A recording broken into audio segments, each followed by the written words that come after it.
Welcome to another Tech Help video brought to you by AccessLearningZone.com. I'm your instructor, Richard Rost.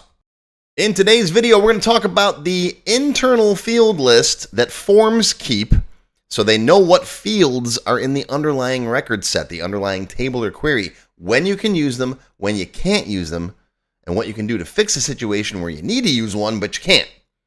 All right, I'll explain. Today's video comes from Allan in Roseville, California, one of my Platinum members. Allan says, I thought you said as long as a field was in a form's underlying table, you could access the value of that field from VBA without having to put it as a control on the form. I added a couple of new fields to a table, and I'm trying to reference them in the calculations in my code, but I'm getting variable not defined errors. What's the deal? Well, Allan, you are generally correct, and that is usually the case, but you identified the problem right here. You said I added a couple of new fields to a table, to the underlying table.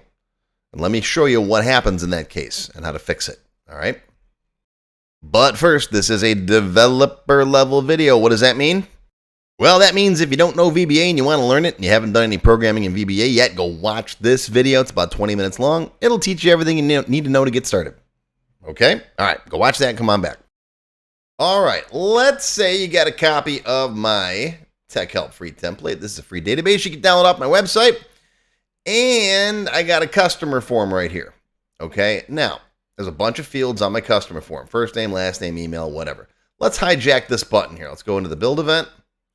And let's say instead of opening that form there, I just want to message box first name. Okay, now the first thing to notice there is that the first name camel cased, right? The F and the N. They capitalized automatically because Access sees that as a field on the form. All right, so let's save it, close it, open it back up again, click the button, and there's the first name. Okay, now that's going to work even if first name is not on the form. Save it, close it, open it. All right, there's no first name here, but it still works.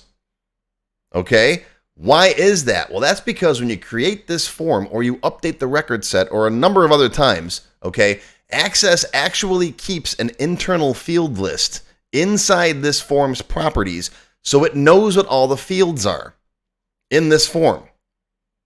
Okay, now, if you go back to the table and you add a field, all right, let's call it new field. All right, short text is fine. And we could put some data in this field in the table right over here. All right, stuff and things. Okay, we got things and stuff in a field called new field. Where are you? Right there, new field. Okay, let's go back here. Now it's not on the form. And if I say message box new field, okay, the first thing that should tip you off is that it didn't camel case. Right, the N and the F didn't capitalize like they should have. And if I come back over here and hit the button, there you go, variable not defined. Why is that? Because VBA doesn't know that field was added to the table. In fact, note to Access team, you might want to maybe add that. I don't know, we'll see. But how do you get it to recognize it? Well, let's stop this. All you have to do is come in here. If you don't want to have that field, obviously if you want to have that field on the form, okay, you can put it on the form. There you go, and it'll work. Or you can put it on the form and have it hidden, right? Make it invisible. But here's an easier thing to do. Come in here, design view, go to the form's properties, see where it says customer T, drop this down and just pick customer T again. Nothing, you really didn't change anything. But when you do that at that moment, Access updates its internal listing of all the fields that are in the table or query underneath that form. All right, save it, close it, open it, click the button. Look at that. Stuff and things. Because Access updated its internal record source. And now it knows that that table field exists. And if you come over here, look at that. It camel cased. Okay? You can also update that by adding the field to the form. And if you want to, you can delete it, whatever. But just updating the record source does that. And if you, for some reason you do have to do that programmatically, if you're, let's say you're constantly adding New fields to tables. Well, in the forms open event, you can come up here. You can go form, right in the forms load event. You could say me.recordSource equals customer T or whatever. And at that moment, it will reload the record source. That's overkill usually. If you only add a field once in a while, then it's not a big deal. But that is why that happens. And I've had that happen to me a couple of times. And before I really understood this, when I figured this out a few years ago, I was always like, why can't I get that field to work in my calculations on my VBA code? Well, that's why. That's why sometimes it sees it and sometimes it doesn't. You got to update the form. That's all. And see, it's these little tricks like this that I cover a lot of in my developer lessons. I teach you how to be a professional developer from the ground up. We cover all these weird situations and instances like this. All right, because believe me, we build a database, a customer order entry invoicing database from scratch, right, starting with lesson 1. And as we go through it, we come up with a whole ton of these situations like this. And I teach you how to get around them all. So if you're scratching your head, if you're trying to learn how to, do something, my developer lessons, check them out. There's a link right there. You can scan this pretty little QR code. All right, but there you go. There is your tech help video for today. I hope you learned something. Live long and prosper, my friends. I'll see you next time. If you enjoyed this video, please give me a thumbs up and post any comments you may have below. I do try to read and answer all of them as soon as I can. Make sure you subscribe to my channel, which is completely free. Click the bell icon and select all to receive notifications when new videos are posted. Want to learn more? Click the Show More link below the video to find additional resources and links. YouTube does a pretty good job of hiding it. It's right down there. See this part of the description here, right? The name, the video's up here. There's a little Show More down there, right down the bottom. It's kind of hard to find. But once you click on that, you'll see a list of other videos, additional information related to the current topic, free lessons, and lots more. And YouTube no longer sends out email notifications when new videos are posted like they used to do. But if you'd like to get an email every time I post a new video, click on the link to join my mailing list.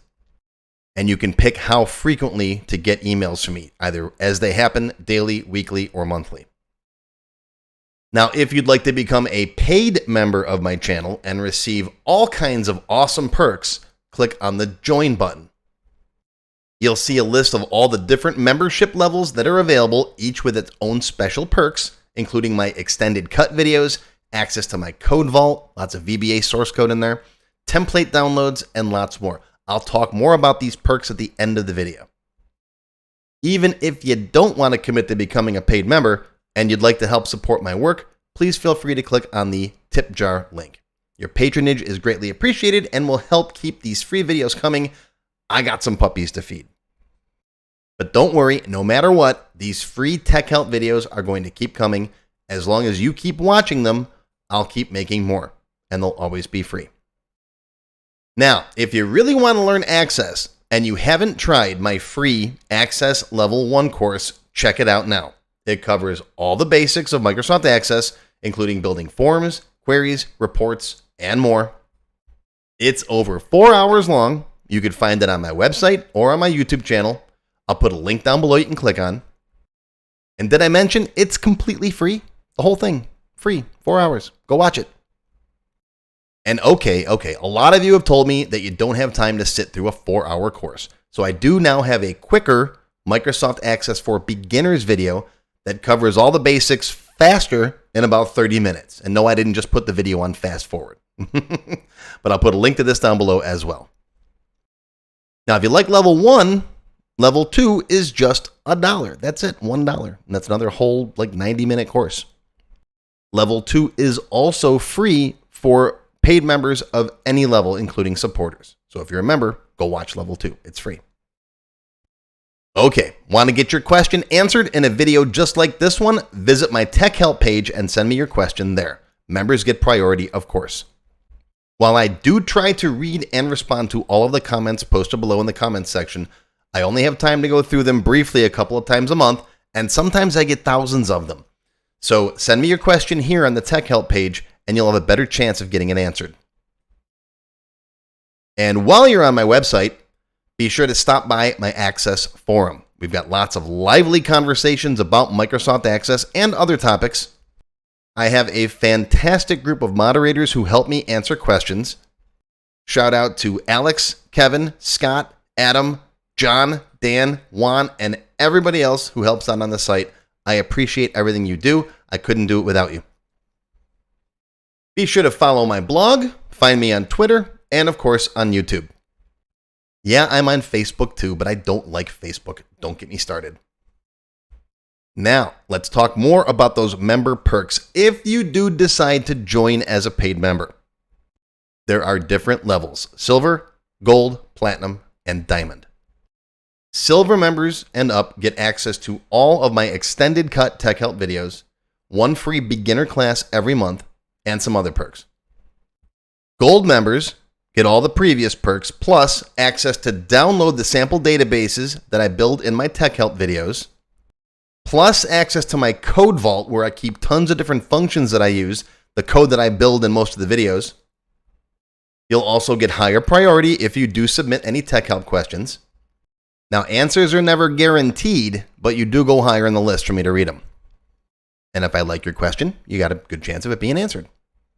You'll also get one free expert level class each month after you've finished the beginner series. Platinum members get all the previous perks plus even higher priority for tech help questions. You get access to all of my full beginner level courses for every subject. And I cover lots of different subjects like Word, Excel, VBA, ASP, lots of different stuff, not just Access.